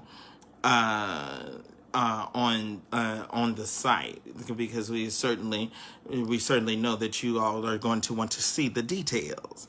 Oprah said that love is in the details. Now, this is the thing that's getting to be serious. Now, what happened with the case that okay, now, let me back up. We are still working on the details of exactly what happened with that case, and how was he ever ordained and licensed as an elder in the Church of God in Christ.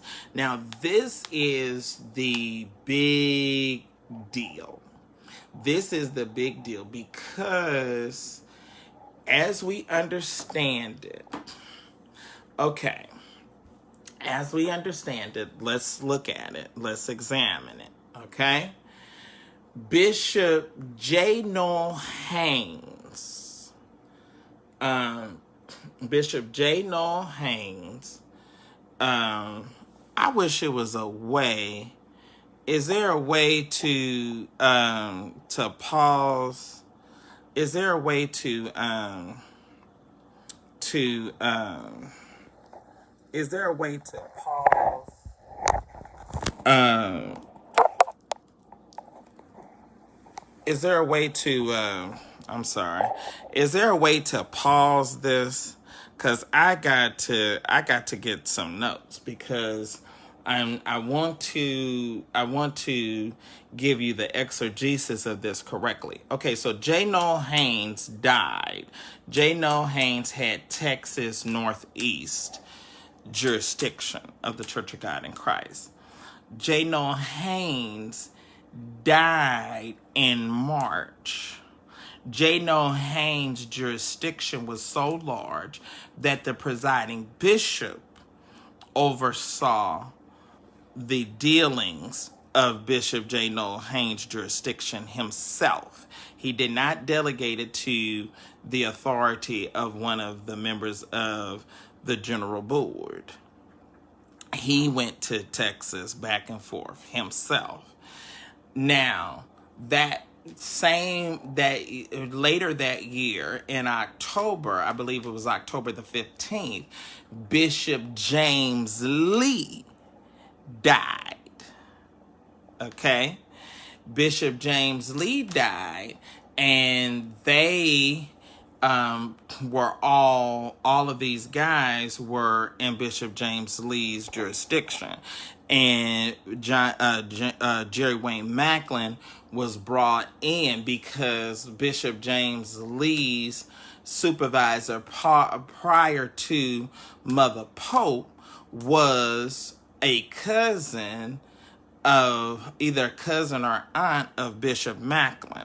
Mother Macklin was that jurisdictional supervisor. Okay, so how it happened, you had Texas, or you had Bishop J. Noel Haynes' jurisdiction divided or split into 3 additional jurisdictions. Okay, now that when they split, you had Texas Northeast, which was J. Noel Haynes' jurisdiction. Then you got Hornsby came out of there, and then you got Nathaniel Wells, and then you got Gatlin. Okay, so not Gatlin, because Reggie also got a piece. That's why I need my notebook. Okay, so, but anyway, I'll come back and give further details. So now, the guy Dixon is friends with Alonzo Platter, and they all was in Bishop Lee's jurisdiction together. Okay, Bishop Nichols, Administrative Assistant Nichols, Robert Nichols Sr., got James Lee's jurisdiction. Okay? Now, originally, Lorenzo Platter was a member of Bishop Nichols' church. Not sure what happened. He left from over there, and then he went to Mother Paula Pope's Mother Pope's church, where her husband was a superintendent, and he died. Then he left, and I think he went to Lighthouse, and then he went from Lighthouse over to Buchanan's church. Okay, so he traveled around. Now, when he started Remnant of Faith is in fact a remnant because he took people from all of those churches that he was a member of. But it was under Bishop James Lee, before Bishop James Lee died, that it was discovered, or that it was brought out about this sexual allegation. So Bishop Lee stopped taking a report from Lorenzo Platter. He would not take a report from him. So it seems like it was a period of maybe 2 to 3 years that he was not credentialed, or that his licensure was in question. Now, when he appealed when Bishop Blake was in, and that didn't go through, and then another appeal came under Bishop Nichols, and it did not happen, as we understand. So his friend Dixon, who I think it's Anthony Dixon,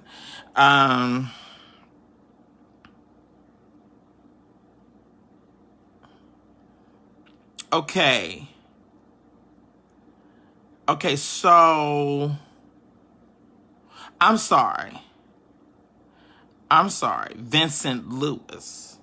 Okay, so that's how he became licensed, because Vincent Lewis became Nathaniel Wells' jurisdictional secretary, and he made Platter his assistant secretary in the midst of these charges. Now, a member of my Obnoxious Street Committee told me, right, see, I like to give you I give you line by line, precept by precept. See, other folks, they just give you some quick little gossip. No, I'm going to give you I'm going to decipher it. I'm going to Dick and Jane it down to ABC 1, 2, 3. Because see, when I talk, as I say, I speak facts and not fiction. So I could give you the full exegesis, the full dissertation of how it went on. So now, when he became the jurisdictional secretary for Wales, because Wales became a bishop and got 4, Texas Northeast 1. Well, it was just Texas Northeast. Then that became Texas Northeast 1. And then Hornsby. And then Reggie Williams. And then Nathaniel Wells. And Nathaniel Wells got Texas Northeast 4. And that's where they all landed. They all landed over in 4. But they all was friends, and they all was church members and members of the same jurisdiction under Bishop James Lee. And that jurisdiction is the jurisdiction that Bishop Robert Nichols has now. Okay, now that brings us to this point. So, let's get back to it. Let's dig in, okay? So, where am I with my notes? Amen. Thank you, Jesus. Thank you. Okay. Once the member of the administrative assistant Robert Nichols, the church who became the bishop after the death of Bishop James Lee. So the clique of friends. Now this is how the plot thickens. Lorenzo Platter, Ryan Chandler, Robert Nichols Jr., Vincent Lewis, and then there's 2 deceased men that also are friends of theirs. One was the guy, Bobby Bibles. He died. Now, he died on his way on a Sunday morning on his way to church. And then there was a guy that was a cross-dresser by the name of Traylon Brown that also was, and all of them are some kind of way connected. Now, we're trying to really figure out all of these connections and how all of this plays a part. Now, if you remember, I want y'all to think back and remember, there was a guy that was originally a part of Bishop Herman Murray's church. He was an apostolic guy. And if y'all remember, I did a story because he was found dead in a sleaze bag motel. And he died. Now, according to, and that whole investigation, everything just went away. It just went, it went away. He was found in the hotel room on the floor, naked with sex toys and dope and a hallucinogen, I don't know what you call it, but it's some kind of hallucin stuff. What is the stuff that they take when they having sex? What's the stuff that they take when it's a hallucinogen drug that they tell you? Okay, you remember? Okay, he is friends with them. See, it's all coming together. I need somebody to give me that man's name. I need y'all to help me with the guy's name. I'm trying to call it because and you remember Herman Murray did his funeral and he died. What was that boy? I think it was Bishop. Was it Bishop Derrick something? Was it Bishop Derrick? Okay, somebody says Poppers. Somebody says Spencer. Somebody says tape cleaner.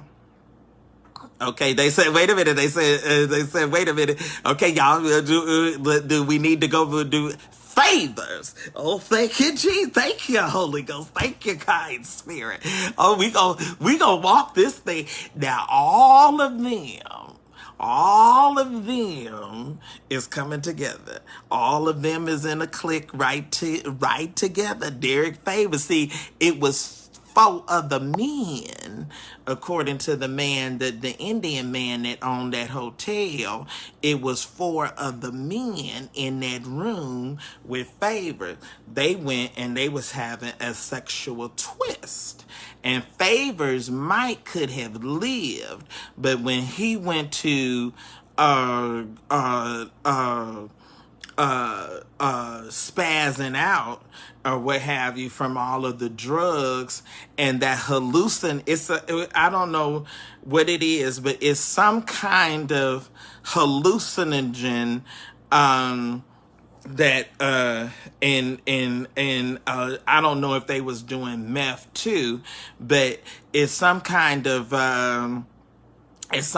thing that they make some hallucinate. We had a gay porn star king in Atlanta. He died. He was found, he was epileptic, and he was in a hotel room and they was having some kind of sexual twist, and he took that hallucinating drug and he went into an epileptic seizure, and they cleared out of the hotel. They cleared out and left him, and he died.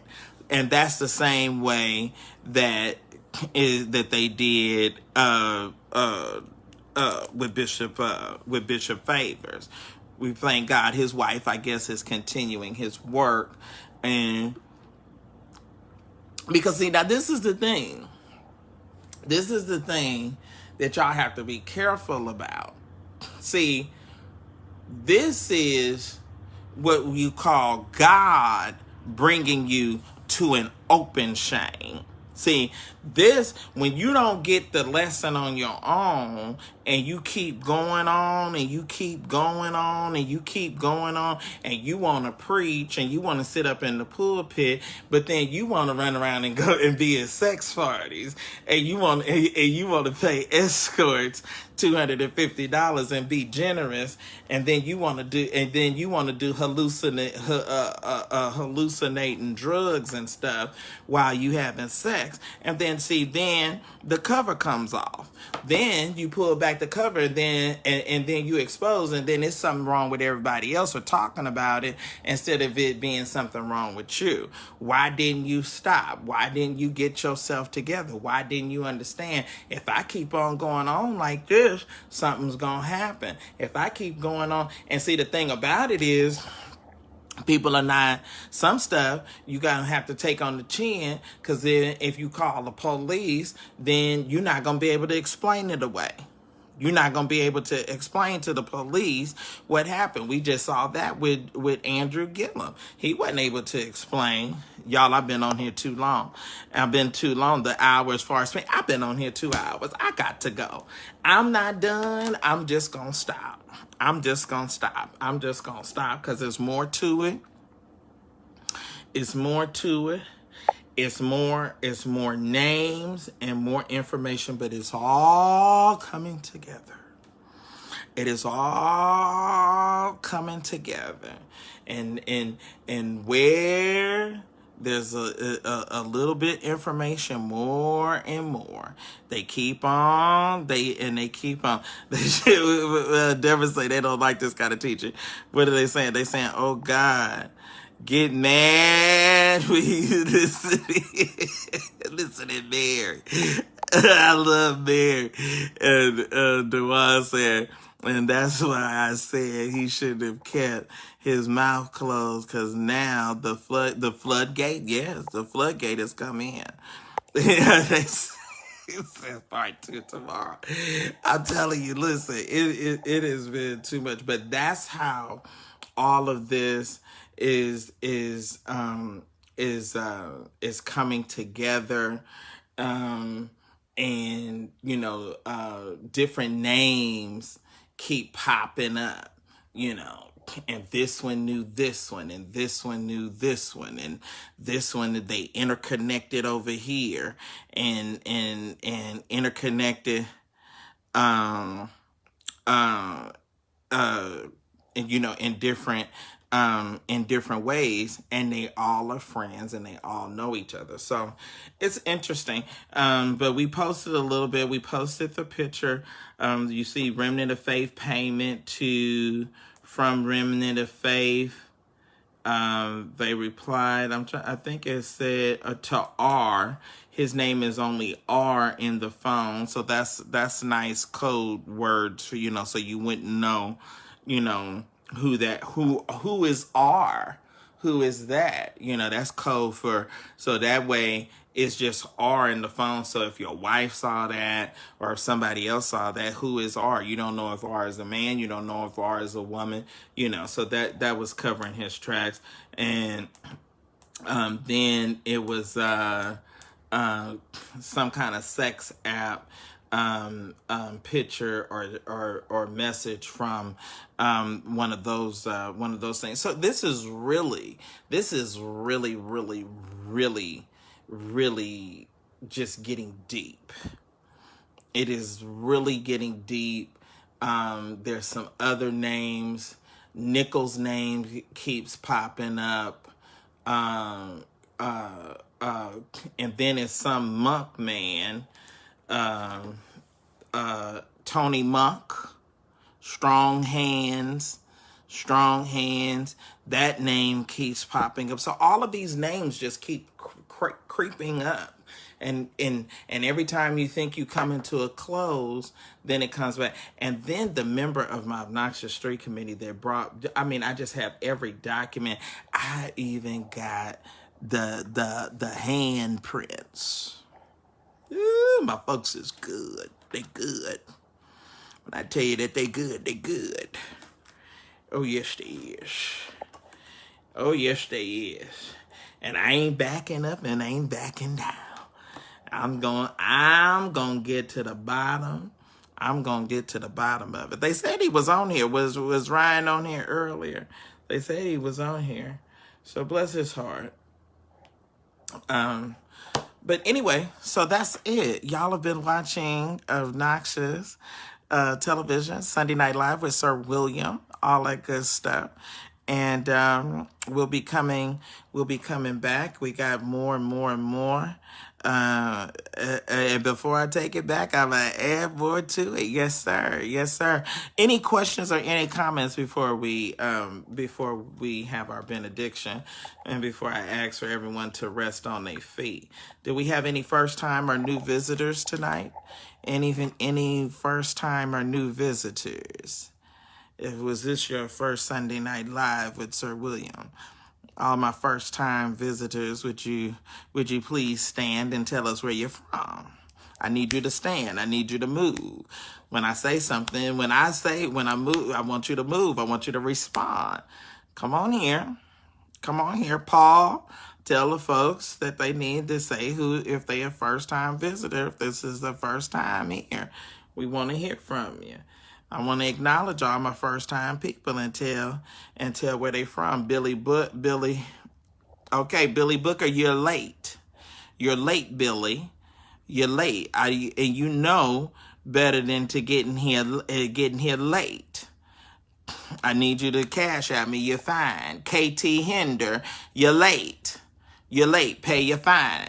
You got a $20 fine. You need to cash at me because you're late. Where's these other late members? Just coming in. Okay, so we have Lois Annette Harris, Memphis, Tennessee. All right, the world headquarters of the Church of God in Christ. Okay, we have Brother Patrick Melancon. I forgive me if I'm mispronouncing your name. I have my apology. He's a first time. He's an old sinner from New York. We got an old gangster saint from New York. Okay, Charmaine Williams is a first time visitor from Ohio. All right. All right, Stanley Stan. Stanley. Oh, Stanley, are you in here? Stanley, wait a minute, Stanley. Stanley, I want to talk to you. Stanley, send me a thing send me a thing so you can come on. Send me a thing so you can come on and you can tell us about your relationship with the man. Send the thing. Hurry up. Oh, this is it. Okay, Melinda. Who is Melinda? Who's Melinda Jaden? I was trying to get Stanley.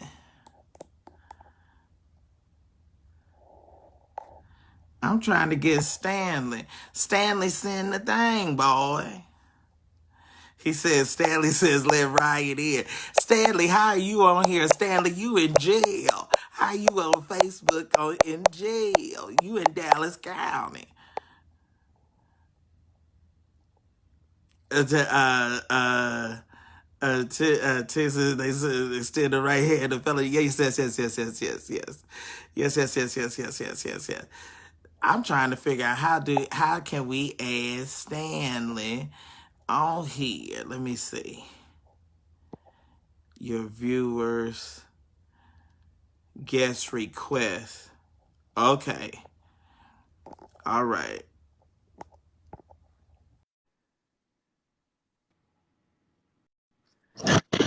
Well, hello. Surprise. He's on his phone. That's that. I was saying, see, he's in jail, and Ryan is running his phone. Ryan is running Stanley's phone. Let me find Stanley so I can block him. Okay, there he is. So I say he tricked me. Y'all see how dangerous. You see how dangerous Ryan is. You see, Ryan is very dangerous. You see how he's a dangerous liar. You see how he did. See, he's dangerous. See, he's this right. Christopher St. J says Ryan is crazy. Right. Right. See, y'all see, I told you he's dangerous. He's dangerous. He's dangerous. You see how you saw that demon sitting up there when I had to hurry up and cast it out. Y'all gonna make me go into a Mother Elsie Shaw tongue. Y'all saw when I posted the clip of Mother Shaw. Y'all saw when I posted the clip of Mother Shaw, baby. We gonna have to go. Paul said Ryan living out the car. Bless his heart. And he but he don't want me to call him a sex worker, so we're not gonna call him a sex worker anymore. Profane. Did y'all see? Y'all see what I have to contend with? Did y'all see that demon? Did y'all see that demon?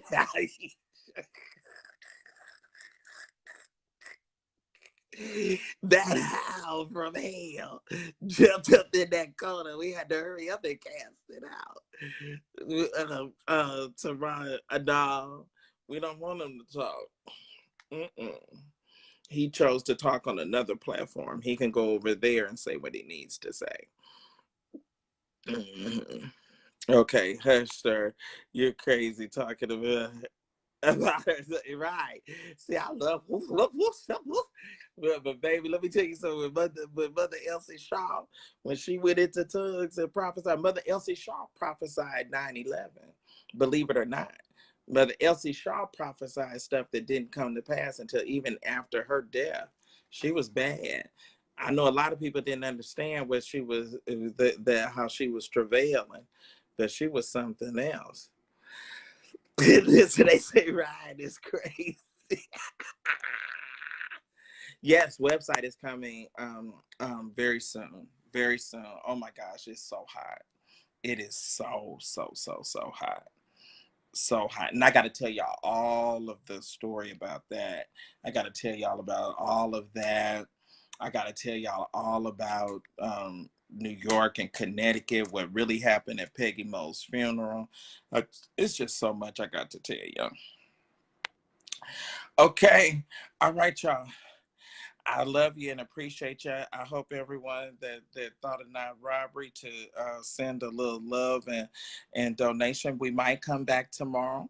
If not, we definitely know we're going to be coming back sometime, a few times this week. So definitely be looking forward to all of that. Like, share, like and share, like and share. And Kevin Beasley said that was hilarious when he popped. You see, he's dangerous. See, the boy is dangerous. That boy is dangerous. What about Bishop Brooks? He hasn't been buried yet. He's still being preserved.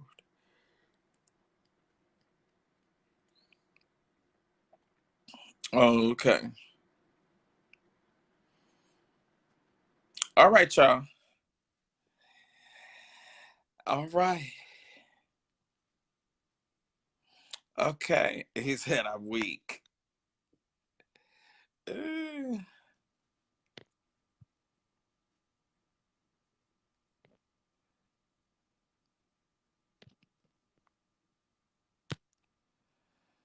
We're not going to promote anybody else over here.